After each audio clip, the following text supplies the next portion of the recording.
ಇಟಗಿ ಮಹಾದೇವನ ಸನ್ನಿಧಿಯಲ್ಲಿ ಯುಗಾದಿ ಪಾಡ್ಯದಂದು ನಡೆಯುವ ಅದ್ಭುತ ದರ್ಶನ. ಕುಕನೂರು ತಾಲೂಕಿನ ಇಟಗಿ ಸುಕ್ಷೇತ್ರದ ಮಹಾದೇವನ ಸನ್ನಿಧಿಯಲ್ಲಿ ನಡೆಯುವ ಅದ್ಭುತ ದರ್ಶನವಿದು.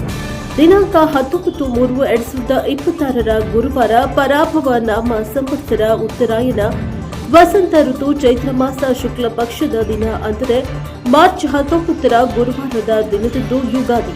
ಈ ದಿನ ಪವಿತ್ರ ದಿನದಂದು ಬೇವು ಬೆಲ್ಲ ಸ್ವೀಕರಿಸಿ ಸುಖ ದುಃಖಗಳ ಸಮ್ಮಿಲನವೇ ಜೀವನ, ಬದುಕೆಂದರೆ ಹಾಗೆ ಇರಬೇಕು ಎಂದು ತಿಳಿಸಿಕೊಟ್ಟ ದಿನ. ಪ್ರತಿ ವರ್ಷ ಈ ಪವಿತ್ರ ದಿನದಂದು ಐತಿಹಾಸಿಕ ದೇವಾಲಯಗಳ ಚಕ್ರವರ್ತಿ ಎಂದೆನಿಸಿಕೊಂಡ ಶ್ರೀ ಮಹಾದೇವ ಮಂದಿರದಲ್ಲಿ ಮಹಾದೇವನ ಸನ್ನಿಧಾನದಲ್ಲಿ ಅತ್ಯಂತ ದುರ್ಲಭ ಸನ್ನಿವೇಶ ನಡೆಯುತ್ತದೆ. ಪ್ರತಿ ವರ್ಷ ಯುಗಾದಿಯ ಪಾಡ್ಯದಂದು ಊರಿನ ಎಲ್ಲಾ ಜನಗಳು ಮಂದಿರದ ಆವರಣದಲ್ಲಿ ಸೇರುವುದು ಪದ್ಧತಿಯಾಗಿದೆ. ಇದೇ ಮಾರ್ಚ್ 19ರ ಗುರುವಾರದಂದು ಬೆಳಗ್ಗೆ ಸೂರ್ಯೋದಯಕ್ಕಿಂತಲೂ ಮೊದಲು ಜನರು ಆವರಣದಲ್ಲಿ ಸೇರುತ್ತಾರೆ. ಅಂದು 6:10 ಉದಯಿಸುವ ಸೂರ್ಯನಿಂದ ಹೊರಡುವ ಕಿರಣವು ಮಹೇಶ್ವರ ಲಿಂಗದ ಮೇಲೆ ಬಿದ್ದು ಮೂರ್ತಿ ಪ್ರಜ್ವಲವಾಗಿ ಕಾಣಿಸಿಕೊಳ್ಳುವ ದೃಶ್ಯವನ್ನ ಕಂಡು ಪುನೀತರಾಗಲು ಇಚ್ಛಿಸುತ್ತಾರೆ. ಆ ಬೆಳಕನ್ನ ಕಂಡ ಜನತೆಗೆ ಕಷ್ಟ ಕಾರ್ಪಣ್ಯಗಳು ಬರುವುದಿಲ್ಲವೆಂಬ ನಂಬಿಕೆ ಇಂದಿಗೂ ಇದೆ. ಈ ಒಂದು ಸುಂದರ ರೋಮಾಂಚಕ ದೃಶ್ಯವನ್ನ ವೀಕ್ಷಿಸಿದ ಎಲ್ಲರಿಗೂ ಸಿರಿ ಸಂಪತ್ತು ದೊರಕುವುದರೊಂದಿಗೆ ಜೀವನ ಪ್ರಗತಿಯತ್ತ ಸಾಗಲು ದರ್ಶನ ಪಡೆದು ದೃಶ್ಯ ಕಣ್ಣು ತುಂಬಿಕೊಂಡು ಶ್ರೀ ಮಹಾದೇವನ ಕೃಪಾ ಆಶೀರ್ವಾದ ಪಡೆದು ಪುನೀತರಾಗುತ್ತಾರೆ ಎಂದು ಶ್ರೀಕಾಂತ ಪೂಜಾರ ಇಟಗಿ ಮಹಾದೇವಾಲಯದ ಅರ್ಚಕರು ಹೇಳಿದ್ದಾರೆ. Bureau report Chennayya Hiremath, NKS TV4 Kukanur.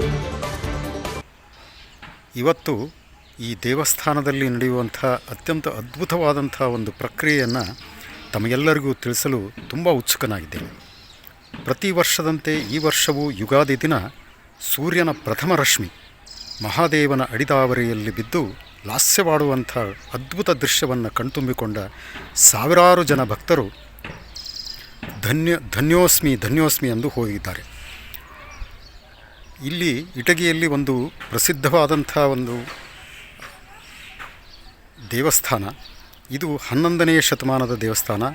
1112ರಲ್ಲಿ ಸ್ಥಾಪನೆಯಾದಂಥ ಈ ದೇವಸ್ಥಾನ ಕಲ್ಯಾಣ ಚಾಲುಕ್ಯರ 6ನೇ ವಿಕ್ರಮಾದಿತ್ಯನ ಕಾಲದಲ್ಲಿ ಮಹಾದೇವ ದಂಡನಾಯಕನಾದಂಥ ಆತನ ದಂಡನಾಯಕ ಈ ದೇವಸ್ಥಾನವನ್ನು ಲೋಕಾರ್ಪಣೆ ಮಾಡುತ್ತಾನೆ. ಇದಕ್ಕೆ ದೇವಾಲಯ ಚಕ್ರವರ್ತಿ ಎಂದೂ ಸಹ ಪ್ರಸಿದ್ಧವಾಗಿದೆ. ಉದದಿ ವ್ಯಾವೃತದೊಳ್ಪಡಿಯಿಡಲ್ ಮುಮ್ಮಾಡಲು ಅರಿಯನಿದನ್ ದೇವಶಿಲ್ಪಿಗೆ ಮಾದರೀದಂ ಪೋಲ್ವವ ಪೋಲ್ವಂತಿದು ದೇವಾಲಯ ಚಕ್ರವರ್ತಿದಂ. ಸಮುದ್ರದಿಂದ ಆವೃತವಾದಂಥ ಈ ಭೂಮಿಯಲ್ಲಿ ಪಡಿಯಿಡಲ್ ಕಾಲನ್ನೇನಾದರೂ ಇಟ್ಟುವೆಂದರೆ ಇಷ್ಟೊಂದು ಸುಂದರವಾದಂಥ ದೇವಾಲಯವನ್ನು ನೋಡಲಿಕ್ಕೆ ಸಾಧ್ಯವಿಲ್ಲ. ಮತ್ತು ವಿಶ್ವಕರ್ಮನಿಗೂ ಸಹ ಇದೊಂದು ಮಾದರಿ. ಹೋಲಿಕೆಗೆ ಸಾಟಿನೇ ಇಲ್ಲದೆ ಇರುವಂಥ ಪ್ರಪಂಚದ ಏಕೈಕ ದೇವಸ್ಥಾನ ಅಂದರೆ ಇಟ್ಟಿಗೆ ಮಹಾದೇವ ದೇವಸ್ಥಾನ. ಹಾಗಾಗಿ ಇದನ್ನು ದೇವಾಲಯಗಳ ಚಕ್ರವರ್ತಿ ಅಂತ ಕರೀತಾರೆ.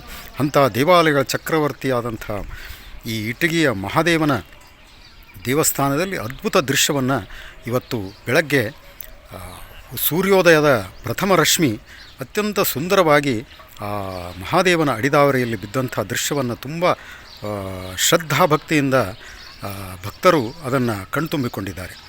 ಇದನ್ನು ಯಾರು ದೃಶ್ಯವನ್ನು ನೋಡ್ತಾರೆ ಮತ್ತು ಅದನ್ನು ಕಣ್ಣು ತುಂಬಿಕೊಂಡು ಹೋಗ್ತಾರೆ ಅವರಿಗೆಲ್ಲರಿಗೂ ಸಹ ಮಹಾದೇವ ಆ ವರ್ಷ ಅವರಿಗೆ ಕಲ್ಯಾಣವನ್ನುಂಟು ಮಾಡುತ್ತಾನೆ ಅಂತ ಹೇಳಿ ಇಲ್ಲಿ ಪ್ರತೀತಿ ಇದೆ. ಹಾಗಾಗಿ ಸಾಕಷ್ಟು ಜನ ಭಕ್ತರು ಈ ದೇವಸ್ಥಾನವನ್ನು ಸಂದರ್ಶನ ಮಾಡಿ ಯುಗಾದಿ ದಿನ ಹೊಸ ವರ್ಷವನ್ನು ಆರಂಭ ಮಾಡಿರುತ್ತಾರೆ. ಎಲ್ಲರಿಗೂ ಸಹ ಭಗವಂತ ಕಲ್ಯಾಣವನ್ನು ಮಾಡಲಿ. ಯುಗಾದಿ ಹಬ್ಬದ ಸರ್ವರಿಗೂ ಶುಭಾಶಯಗಳು, ಶುಭ ಆಶಯಗಳು. ನಮಸ್ಕಾರ.